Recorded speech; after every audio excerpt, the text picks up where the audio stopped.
ये ज़मीन देखो आप पूरी तरीके से सूखी पड़ी है, लेकिन यहाँ पर ये हज़ारों साल से मतलब कई सौ साल से ये पेड़ इसी तरीके से सलामत है, क्योंकि इसके नीचे आराम फरमाया था हमारे नबी ने। और दूर दूर तक आप देखोगे ना तो यहाँ पर आपको एक सिंगल पेड़ नहीं दिखाई देगा। यहाँ पे ना एक चर्च भी मौजूद है जो उसी वक्त का है, और मैंने आपको दिखाया वो पीछे की तरफ है। जो राहिब मतलब जिसको पता था कि नबी करीम सल्लल्लाहु अलैहि वसल्लम एक दिन यहाँ पर आकर के बैठेंगे, आखिरी नबी जो होंगे वो एक दिन इस पेड़ के नीचे आकर के बैठेंगे, वो पीछे चर्च में रहता। भाई 1500 साल से ज़्यादा का वक्त हो गया है। आप देखोगे चारों तरफ आपको कोई भी चीज़ नहीं दिखाई देगी। मतलब यहाँ पे ना बस्ती है ना ही कोई पेड़ है। सैकड़ों किलोमीटर आप चले जाओ यहाँ से। इधर साइड में है भाई इराक, इधर साइड में है सीरिया, और इस साइड में है फ़लस्तीन। मतलब ये चारों तरफ ना भाई इसके मतलब तमाम मिडल ईस्ट की जितनी भी बड़ी बड़ी कंट्रीज़ हैं सब इसके आसपास ही हैं। तो hello guys, welcome to Shaila vlogs. कैसे हो आप सब? आई होप आप सब अच्छे होंगे। तो इस वक्त मैं मौजूद हूँ जॉर्डन में, और जॉर्डन की उस जगह पर मौजूद हूँ जिसको कहते हैं द सहाबी ट्री। मतलब ये एक ऐसा पेड़ है भाई जिसने हमारे नबी पाक सल्लल्लाहु अलैहि वसल्लम की ज़ियारत की है, और हमारे नबी करीम सल्लल्लाहु अलैहि वसल्लम ने इस पेड़ के नीचे आराम फरमाया था। चारों तरफ जो है ना भाई आपको एक पेड़ नहीं दिखाई देगा, चारों तरफ सुनसान है भाई। चारों तरफ एक पेड़ तो छोड़ो, ज़रा सी घास भी आपको नहीं देखने को मिलेगी ग्रीन। मतलब यहाँ पे ना आप देखोगे दूर दूर तक कोई भी इंसान नहीं है, कोई भी पेड़ नहीं है, ना पानी का कोई इंतज़ाम है। ज़मीन एकदम से सूखी हुई है। अब यहाँ की ज़मीन का हाल देखो, ये ज़मीन बिल्कुल सूखी हुई है। और ये मैं आपको क्यों दिखा रहा हूँ ये अभी आपको आगे बताऊँगा। देखो ये ज़मीन आप देख सकते हो किस तरीके से सूखी हुई है, और दूर दूर तक आपको ना कोई पेड़ दिखाई देगा और ना ही कोई बस्ती दिखाई देगी। ऐसे आप देख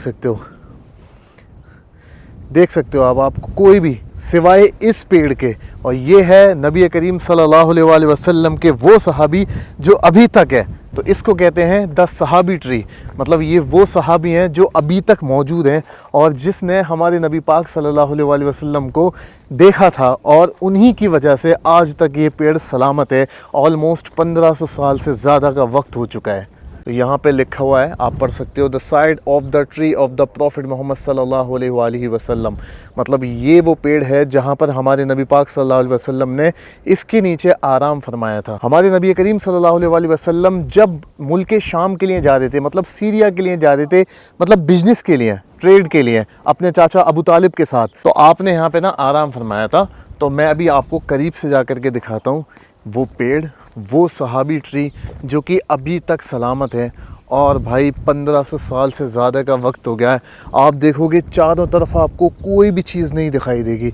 मतलब यहाँ पे ना बस्ती है ना ही कोई पेड़ है। सैकड़ों किलोमीटर आप चले जाओ यहाँ से। इधर साइड में है भाई इराक, इधर साइड में है सीरिया, और इस साइड में है फ़लस्तीन।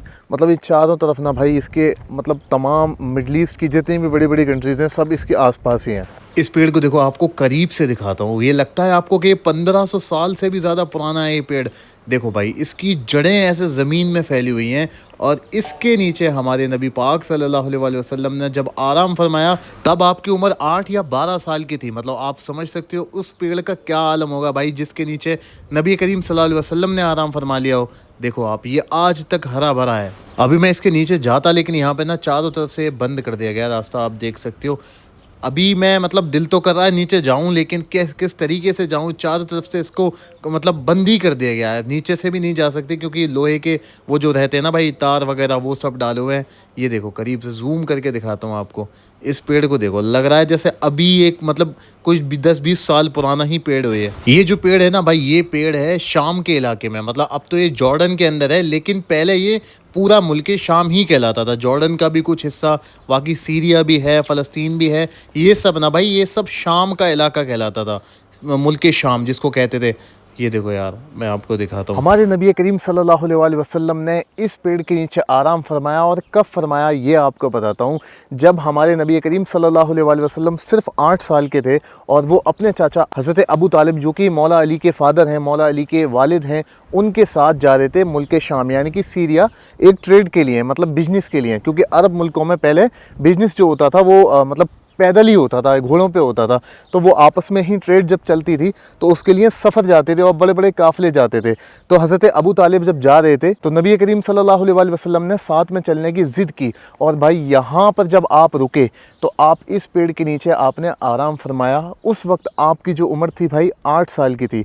उस वक्त हमारे नबी करीम सल्लल्लाहु अलैहि वसल्लम की उम्र सिर्फ 8 साल की थी, और आप इस पेड़ के नीचे बैठे, और इस पेड़ ने उस दिन से भाई, इस पेड़ ने अपना सेम भाई वो रखा है। मतलब अल्लाह ने इसको इतनी सारी चीज़ें दी कि ये इसी तरीके से सलामत है। मतलब यहाँ पे ना एक राहिब रहता था, राहिब वो जो कि मतलब क्रिश्चियंस में जैसे जैसे अपने मुस्लिम्स में मौलाना होते हैं, आलिम होते हैं, इसी तरीके से क्रिश्चियंस में ना राहिब होते हैं जो कि मतलब पूरी इंजील को पढ़ते हैं, समझते हैं। जैसे अपने यहाँ आलिम होते हैं, कुरान को समझते हैं और समझाते हैं, इसी तरीके से क्रिश्चियंस में राहिब होते हैं। उसने ये वाली चीज़ अपने इंजील में पढ़ रखी थी, यानी कि मतलब बुक में पढ़ी हुई थी, बाइबल में। तो उसको पता था कि एक दिन जो आखिरी नबी होंगे वो यहाँ आकर के बैठेंगे। इस जगह की एक निशानी थी कि जो भी इस पेड़ के नीचे आके मतलब रुकता था ना, वो घबरा के भाग जाता था। मतलब इस तरीके से उसको फील होता था, वो चला जाता था। लेकिन वो जो राहिब था ना भाई, जो कि मतलब इंजील का पढ़ने वाला था, उसने ये वाली बात पढ़ी हुई थी इंजील के अंदर या कहीं से भी कि जो आखिरी नबी होंगे वो यहाँ पर आकर के बैठेंगे। एक दिन उस राहिब ने देखा कि यहाँ पे ना मतलब नबी करीम सल्लल्लाहु अलैहि वसल्लम बैठे हुए हैं। तो उस राहिब ने हज़रत अबू तालिब से कहा कि आप इनको वापस भेज दीजिए, क्योंकि अगर इनको कुछ लोग देखेंगे तो माज़अल्लाह कत्ल कर देंगे, शहीद कर देंगे।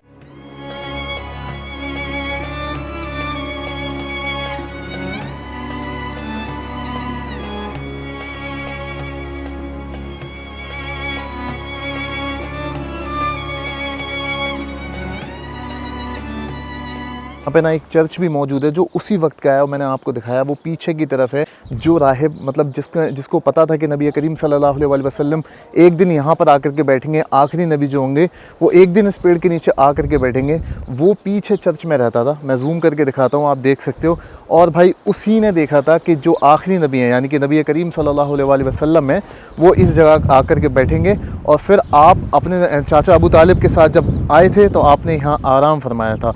मैं बहुत खुशकिस्मत हूँ भाई जो इस पेड़ के पास मौजूद हूँ, जो यहाँ तक आ सका। भाई मैं सीरियसली बता रहा हूँ कि मेरे दिल की ना एक अलग ही कैफियत है। मैं यहाँ पर सेकंड टाइम आया हूँ, इससे पहले भी मैं यहाँ पर आ चुका हूँ, लेकिन भाई यहाँ पे जब भी आता हूँ ना एक अलग ही फील है। ये सेकंड टाइम है मेरा, लेकिन एक अलग खुशी है मुझे यहाँ आने की। और कसम से मतलब आप देख करके हैरान रह जाओगे कि 1400 साल से मतलब कुछ और उससे पहले से भी ये पेड़ मौजूद होगा, अभी तक सलामत है। ये जो जगह है ना भाई, जिस जगह पे मैं खड़ा हुआ हूँ इस वक्त, इस जगह पर कई सारे अंबिया इकराम का गुजरना हुआ है। जैसे हज़रत मूसा अलैहिस्सलाम, हज़रत ईसा अलैहिस्सलाम, हज़रत लूत अलैहिस्सलाम, और हमारे नबी पाक का भी यहाँ से गुजरना हुआ। ये पेड़ है इस साइड में, और उस साइड में भाई वो राहिब का मतलब चर्च है जो कि आज तक सलामत है इसी तरीके से। तो ये बहुत सारी चीज़ें हैं ऐसी। अगर हम इस साइड जाएंगे ना तो यहाँ से सिर्फ आधा घंटे में हम जा सकते हैं इराक़ के लिए। इस साइड में हम जाएंगे यानी कि सीरिया के लिए, दमिश्क के लिए।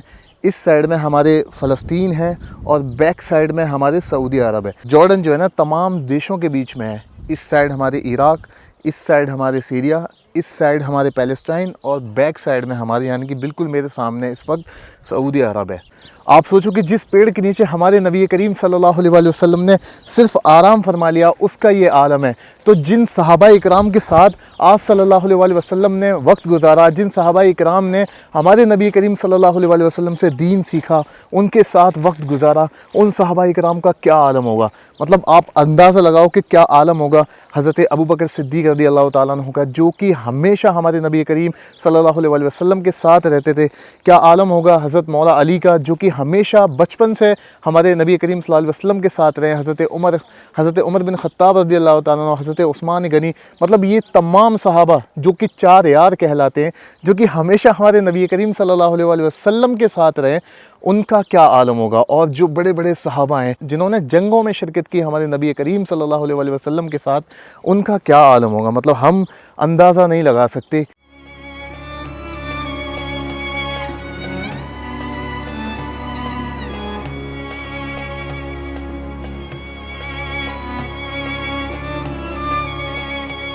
यहाँ पे ना इस वाक़ये के बारे में भी लिखा हुआ है, आप पढ़ सकते हो। यहाँ पर इंग्लिश में भी लिखा हुआ है और बराबर में ना अरबी में भी लिखा हुआ है। तो मतलब इस वाक़ये का जो पूरा सच है वो पूरी तरीके से यहाँ पर इन्होंने लिख दिया है ताकि टूरिस्ट आए तो उनको इजीली समझ में आए सारी चीज़ें।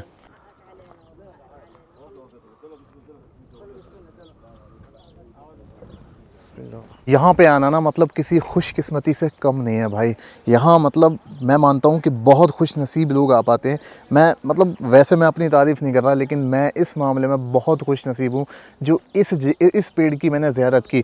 मैं ना भाई फ़ेसबुक पर, यूट्यूब पर मतलब लोगों के फ़ोटो या वीडियो देखता था, तो मतलब मैं हैरान होता था कि यार एक पेड़ है जो कि जिसके नीचे हमारे नबी करीम सल्लल्लाहु अलैहि वसल्लम ने आराम फरमाया है, और वो ऐसे ऐसे जॉर्डन में है, कहीं सहराओं में जा कर के, कहीं मतलब चारों तरफ उसके पेड़ नहीं है, लोग नहीं रहते, पानी नहीं है, उसके बावजूद भी वो पेड़ मौजूद है। तो मुझे ना हैरानी होती थी, कभी कभी लगता था कि मतलब फेक भी हो सकता है। फिर मैंने कई सारे यूट्यूबर्स के वीडियो देखे, तब मैंने सोचा कि भाई मैं भी ऐसा कुछ प्लान करता हूँ जहाँ से मतलब मुझे भी जाने का रास्ता मिल जाए। तो मैंने दुआ की और अल्लाह ने मेरी दुआ सुनी, और भाई मैं आज यहाँ मौजूद हूँ। ये मेरे लिए ना भाई बहुत बड़ी चीज़ है, बहुत बड़ी बात है मेरे लिए। अभी तो मैं जा रहा हूँ इस जगह से, लेकिन मेरा जाने का बिल्कुल भी दिल नहीं है भाई, क्योंकि ये वो जगह है ना जहाँ पर इजीली आप नहीं आ सकते। और जिस हिसाब से अभी चीज़ें चल रही हैं ना, पता नहीं फ्यूचर में हम या आप आ सकते हैं या नहीं आ सकते। लेकिन इन जगहों को करीब से देखने का मतलब है भाई कि आपने ना दुनिया में बहुत बड़ी चीज़ें देख ली, बहुत बड़ी दौलत है ये। इस तरीके की ज़ियारतें करना, मैं दुआ करूँगा कि अल्लाह आप सबको भी यहाँ पर बुलाए, यहाँ की ज़ियारत कराए। भाई एक अलग सुकून है। आप देख रहे हो कि यहाँ पे ना चारों तरफ कुछ भी नहीं है, बहुत तेज़ धूप है, मतलब चारों तरफ पत्थर और मिट्टी आपको देखने को मिलेंगे। उसके बावजूद भी इतनी धूप में ना इतना सुकून है यहाँ पर, बेहिसाब सुकून है। आप कभी यहाँ पर आओगे ना तब आपको पता चलेगा कि ऐसी जगहों पे जो एक रूहानी सुकून होता है ना, वो आपको बस यहीं मिल सकता है। तो आई होप आपको ये व्लॉग अच्छा लगा होगा, और यार अगर अच्छा लगा है तो चैनल को सब्सक्राइब कर देना। बाकी मेरे बहुत सारे व्लॉग्स आने वाले हैं। कल मैं जाने वाला हूँ मस्जिद अक्सा के लिए, जहाँ की आपको ज़ियारत कराऊँगा, जहाँ आपको दिखाऊँगा। तो मैं आपको कल मस्जिद अक्सा दिखाऊँगा, क्योंकि कल मैं सुबह जाने वाला हूँ मस्जिद अक्सा बाई रोड यहाँ से ट्रैवल करके। सो मिलते हैं अगले व्लॉग में।